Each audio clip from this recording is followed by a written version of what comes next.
Todos somos um e... Eita, mas como que a gente começa um vídeo com essa imagem? Já desmonetizei essa parada. Então, ó, pra dar uma força aqui pro meu trampo, vocês já chegam no like e no hype. Bora pra mais um vídeo aqui do canal do Rick Covil. Vamos falar sobre a união deste Palmeiras, que me chama a atenção em alguns fatores. Eu quero refletir sobre isso com vocês após essa vitória contra o Sport Cristal. Chega no like, chega no hype, mas chega nos comentários também. Fala o que vocês acharam do jogo e também desta reflexão que eu tenho aqui para trazer para vocês. Bora pro vídeo. Bom, o Palmeiras venceu o Sport Cristal num jogo que acabou por ser mais tranquilo do que a gente imaginava, principalmente pelo que foram os últimos jogos, né? Sempre daquele 1 a 0 magro, baixa as linhas, vamos sobreviver, e aí o Palmeiras sobrevive, muitas vezes o Palmeiras consegue o resultado e o torcedor quase infarta, né?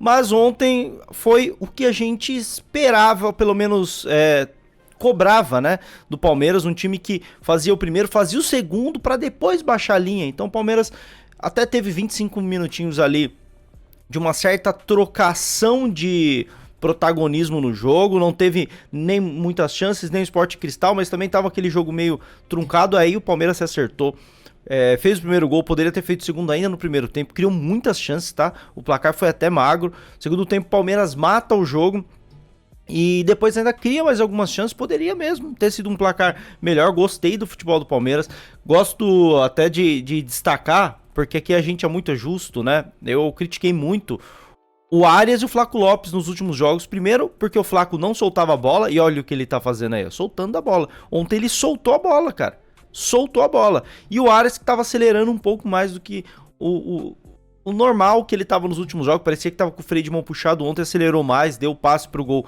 do Flaco. Esse é o segundo gol, mas ó, o primeiro que já tá passando em loop aí, ó, passe do Arias, né, pro Flaco, que tava pisando ele na zona do ouro pra fazer o gol. E a gente falou muito sobre isso, sobre o quanto ele saiu da área no jogo contra o Santos, gerando um espaço pro Andrés atacar como um 9. Eu vi muita gente falando, pô, é uma das maiores idiotices que eu já vi, falar que o Andrés jogou de 9. Aí tem que ser um pouco inteligente, né, velho?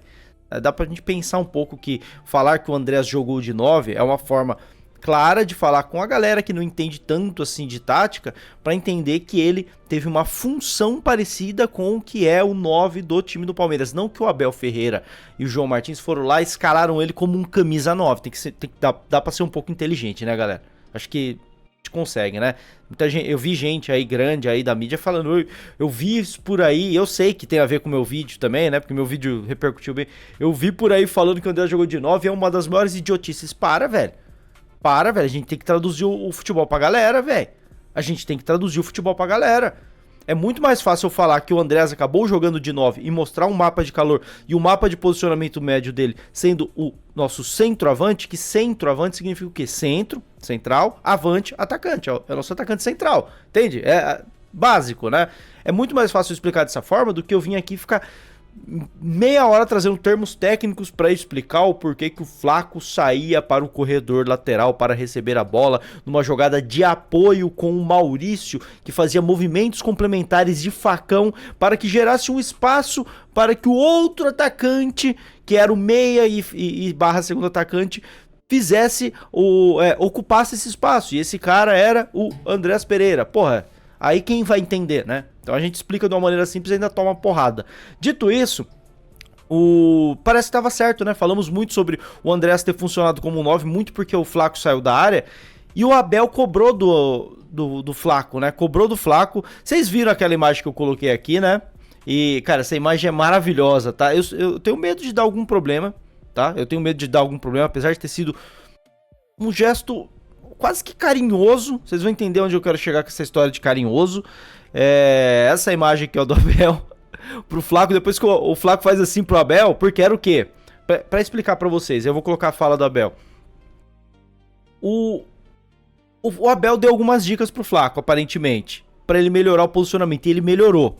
O Flaco ontem era outro homem, cara, não tava segurando a bola demais, tava no posicionamento correto, não tava saindo demais da área, tava saindo o suficiente, tava pisando na área, cara, baita partida do Flaco, voltou a jogar muito bem. Parar de ser egoísta. Certeza que isso teve uma conversa, porque um dos piores jogos dele foi contra o Santos, cara. Assim, ele já tava numa descendente, mesmo fazendo gols, mas nessas atuações de muitos erros, muito sair da posição e comprometer taticamente. Contra o Santos foi o auge, prejudicou demais o jogo do time. E eu acho que o Abel conversou com ele, e aí quando o Flaco faz o gol na posição que o Abel falou que ele deveria estar, o Flaco manda aqui pro Abel, né? Tipo, é isso aí. Aí o Abel, né? Muito bom, cara. O Abel falou sobre isso, eu quero colocar aqui. Vocês vão entender. Apesar da brincadeira, da resenha, é uma reflexão bem legal. E tem um outro ponto que eu quero trazer depois também sobre isso, ó. O Abel, ele falou isto daqui na coletiva pós-jogo. Se liga só. É o jogador que eu mais dou na cabeça ainda hoje. Quando vocês viram ele a fazer assim para mim, eu fiz-lhe um gesto para ele. Não sei se alguns de vocês viram. Sim. Porque eu cobro muito dele. E ele sabe onde é que tem que entrar. Eu explico-lhe de manhã, à tarde e à noite. Eu mando-lhe vídeos no WhatsApp. Porque ele sabe onde é que tem que chegar. Ele sabe que para fazer golos tem que ir para a zona do ouro. E ele, hoje, quando vinha ali ter comigo, fez-me assim. Eu fiz-lhe assim, mas com outro dedo. Porque ele sabe o que eu cobro dele. Ele, se quiser fazer golos, agora do resto, ele tem tudo. Tudo, ainda não é, mas tem tudo para ser um centroavante de top mundial, mas no Palmeiras. Bem, eu ia te perguntar exatamente o que você falou com ele no final da partida, você acabou de me responder. Eu trato ele como se fosse um filho, porque ele não é de hoje, foi desde que ele chegou. Eu cobro muito dele, muito, porque sei o potencial que ele tem. E volto a referir, hoje no jogo, quando ele apareceu, basta perguntar aos jogadores. Eu antes no meeting disse, é aqui que tu tens que entrar, é aqui que tu tens que entrar. Ainda no último jogo nós jogamos, e como eu não tenho tempo para treinar, há uma coisa que eu uso muito, que é o vídeo, recurso ao vídeo, ao meeting, ao WhatsApp, tudo que é tecnologia nisso, top. E eu cobro muito deles, e no meeting de hoje disse-lhe exatamente a mesma coisa. Ele, se começar a baixar no terreno, para andar a fazer assistências, como andou a tentar fazer no jogo contra o Santos, eu disse, tu vais-te sentar à minha beira, vais ver o Emiliano a fazer assistências, o Luís a fazer assistências, o Marlon a fazer assistências e o André a fazer assistências. O Andreas, tu não és assistente, tu és centroavante. É para fazer o que fez hoje, viu? Chegar ali à frente e a fazer aquela assistência, entrar para a área, passar para o lado. Essa é a assistência que eu quero. Agora eu não quero ver ele a baixar para volante para lançar os jogadores. Não é essa a função dele. Temos lá muitos jogadores para isso. Cara, aula, tá? Inclusive, recomendo pra quem não viu a coletiva do Abel, assim, uma das melhores dos últimos tempos. A gente vem reclamando muito com o Abel, dá umas coletivas muito chata ontem, cara, que aula de coletiva. E aí, onde que eu quero trazer essa reflexão, cara? O Abel, ele traz alguns pontos nessa fala que eles são muito interessantes. Como ele, primeiro, ele fala a quantidade de vezes que ele fala com o Flaco durante o dia pra tentar dar uns toques no Flaco. Isso não é só um cara de... Isso não é só um técnico querendo melhorar um jogador. É um cara que tem um carinho especial pelo cara. Tem um carinho. E o Abel fala, né, que ele é muito completo. E eu sempre falo isso aqui também, porque é uma opinião minha, de que o Flaco tem tudo pra ser um dos melhores, centroavantes aí da geração, Questão de característica. Falta ele ser inteligente. Eu muitas vezes chamo ele de burro aqui, porque vocês sabem que eu tenho um jeito muito jeca de ser. Mas é claro, com respeito. É falta de inteligência. E muitas vezes ele toma decisões erradas. E na maioria dos jogos, ele perde a maioria das posses de bola que ele tem. Ele tem, 40 ações no jogo, 20 ele perdeu a bola. É muita coisa. Só que o Flaco, ele é muito diferente. Ele tem uma boa finalização. Melhorou bastante. Aquele cara a cara que ele perdia muito, ele anda acertando. Ele tem um bom passe. Ele sai muito bem da área. Ele pisa muito bem na área. Ele tem a jogada aérea. Ele não é fraco. Já foi mais, né?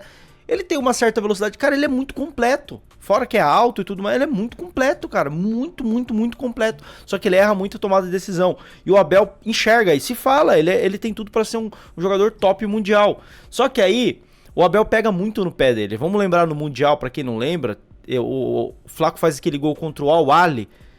Isso foi logo depois de um jogo contra o Botafogo, aqui no Brasil, né, no Brasileirão, estreia do Brasileirão, se eu não me engano. Ele perde um gol cara a cara com o goleiro, assim.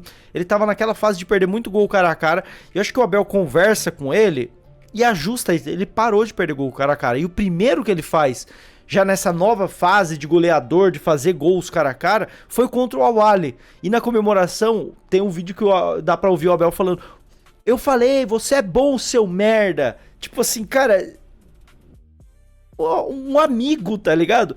Falando assim, eu acreditei em você, tá ligado? Só que o Flaco, aí depois do jogo, ele dá essa entrevista aqui, ó. Que eu acho, me chama muita atenção também, porque perguntam sobre essa situação do Abel aí. Olha o que diz o Flaco Lopes. Não, um negócio ali que aconteceu. Ah, não vai me contar? Não. Mas não, é coisa do jogo. Ele me cobra bastante e na semana aí a gente tem que resolver. Agora, a tua expectativa... Aí ele vai falar de Copa do Mundo. Ele me cobra bastante, aí na semana nós temos que resolver. Na hora que eu ouvi, eu senti uma certa... que ele não gostou muito. Eu senti que ele não gostou muito. Depois vendo a fala do Abel, eu entendi que talvez não é que ele não tenha gostado, é algo mais do tipo, vamos corrigir o posicionamento. Só que vendo de novo, eu ainda acho que ele não gostou da forma como o Abel expõe ele. Eu acho que ele não gosta. É a minha percepção, tá? Respeito, eu sei que você pode estar querendo vir no comentário e falar, cara, para de ser burro. Cara, é minha percepção. Deixa a sua. Vocês acham... Vocês também percebem, vocês têm essa impressão também de que o Flaco não gosta dessa cobrança exagerada do Abel? Ele me parece incomodado quando a comissão fala alguma coisa, quando cobra ele, quando tira ele do jogo, ele faz biquinho. Ele parece incomodado. E antes que vocês achem que eu esteja criando crise, eu não estou criando crise. Eu acho isso complexo, mas até muito simples de entender, cara. O Flaco tem 25 anos. No futebol ele é jovem ainda, é um moleque, né? Que acabou de virar protagonista. Até pouco tempo atrás ele era um coadjuvante. O sucesso talvez tenha subido um pouco a cabeça dele, e acho que isso é normal, isso é do ser humano. E eu vejo como uma relação, e quando o Abel fala, como se fosse um filho pra mim, eu enxergo exatamente isso. O Abel sendo o pai chato que vê potencial no filho, e o Flaco sendo o filho que acha que o pai é chato pra cacete e fica de mau humor, briga com o pai, e só daqui a alguns anos vai entender o valor que teve essa ajuda do pai, entende? Então assim, a minha percepção, eu mantenho.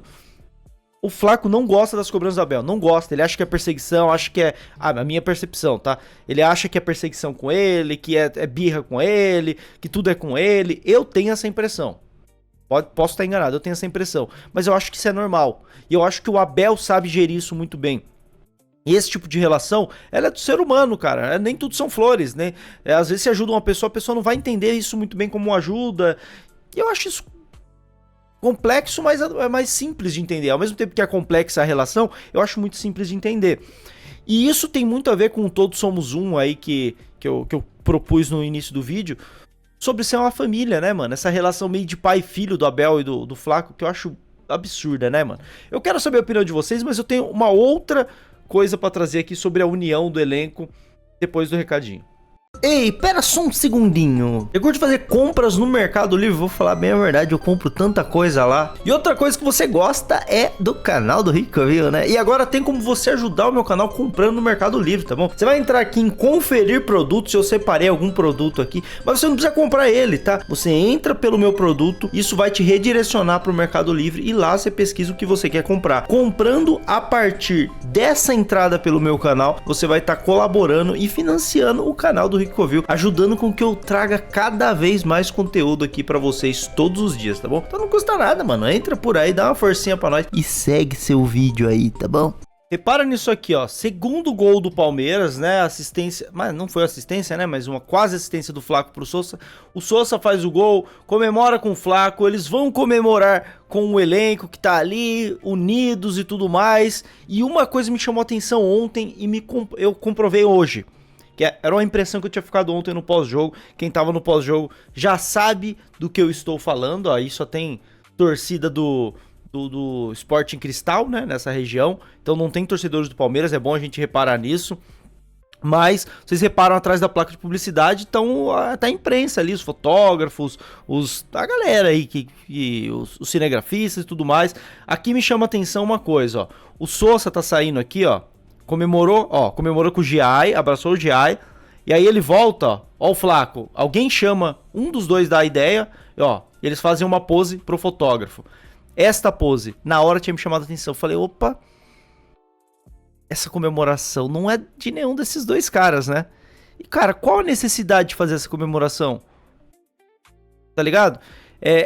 Isso aí vocês já entenderam, né? É um carinho gratuito, mano.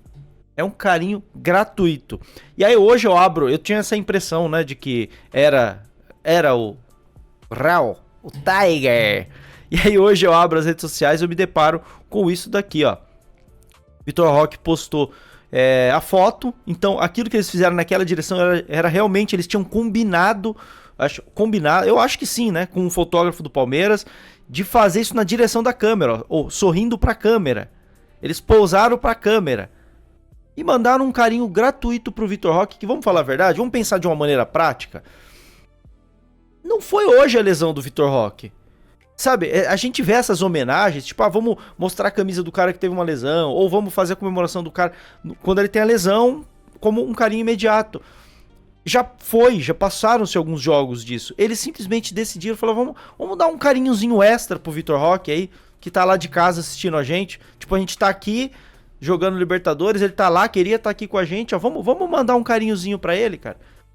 Cara, eu acho isso uma pica. Vocês podem achar bobagem, vocês podem achar besteira. Eu acho isso um exemplo de que o grupo, comissão, funcionários, que o Palmeiras hoje é muito fechado e muito unido, cara. E eu de verdade acho isso muito lindo, cara. Eu acho isso muito lindo. Eu acho que isso reflete em campo, cara. Na hora da dividida, de um correr pelo outro, como foi o jogo contra o Atlético Paranaense, que o Murilo, que é um dos capitães do Palmeiras, está fazendo uma baita temporada, né? Ano passado foi mal, esse ano tá jogando muita bola.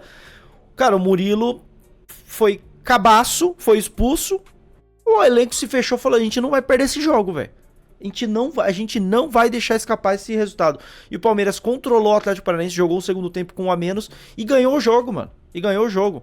Então nessas horas, quando a gente vê esse tipo de coisa, essa união do elenco, esse tipo de carinho gratuito, esse tipo de relação do Abel com o Flaco, que às vezes é mal compreendida porque tem cobrança, e cobrança nem sempre é digerida da melhor forma, mas é uma família, cara. É uma família. E isso mostra que o elenco do Palmeiras hoje é um elenco forte tecnicamente, um elenco que taticamente pode melhorar algumas coisas, e a gente sempre fala aqui, mas é um elenco unido e cascudo, e que, cara, eu fico muito otimista quando eu vejo esse tipo de coisa. Estive muito crítico, né, nos últimos jogos por motivos óbvios, não é perseguição, vocês sabem que aqui não é um canal de perseguição. Eu faço análise, se o jogo é ruim, eu vou falar que foi ruim. Se foi bom, eu vou falar que foi bom. Ontem foi um bom jogo, mas nessa situação de união, eu acho bem legal, e eu acho uma pena que nós, torcedores, não estejamos conseguindo nos unir desse jeito, né, cara?